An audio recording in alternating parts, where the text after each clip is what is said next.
Alright, y'all. So I was just sitting here minding my business, thinking about the upcoming second season of X-Men 97. And naturally, my brain wandered back to Charles Xavier. Those who watched season 1, Charles spent most of the season presumed dead after getting blasted by a giant space laser, only for us to find out that this man was alive. Chilling in space with the Shi'ar the whole time, which honestly feels very on brand for this guy. Because while everybody on Earth was struggling, grieving, fighting Sentinels, surviving genocide, and holding the mutant community together with duct tape and prayer, Charles was unavailable again. For all these years, my stance on Professor X has not changed. The man is problematic as hell. Alright, I'm starting to think this man has one of the greatest PR teams in comic book history. Because why is everybody acting like Charles Xavier is some sweet old grandpa when this man has literally been making questionable decisions for decades? Every time I open the X-Men comic, somebody is finding out Professor X lied about something.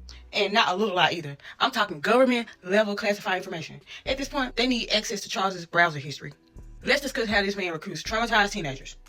Charles sees a mutant having the worst day of their life and immediately pulls up like, hey, have you considered joining my private school? Sir, this is not guidance counseling. This is mutant LinkedIn. Then he spends years telling mutants to be peaceful while simultaneously training a paramilitary strike team in his basement. This shit is confusing. It's giving. Violence is never the answer unless I send Wolverine. And somehow every major mutant disaster ends with somebody saying, Professor, why didn't you tell us? Because apparently Charles Xavier treats important information the same way people treat the last piece of fried chicken. He's keeping it for himself. Now, is he the worst person in Marvel? Absolutely not.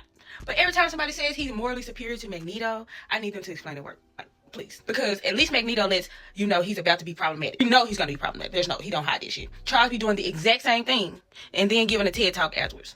The greatest mutant power wasn't telepathy. It was convincing generations of fans that he wasn't low-key part of the problem. So, as we head into season 2 of X-Men 97, I'm sure Charles Xavier will return with wisdom, leadership, guidance, and at least 17 new secrets nobody knew he was keeping.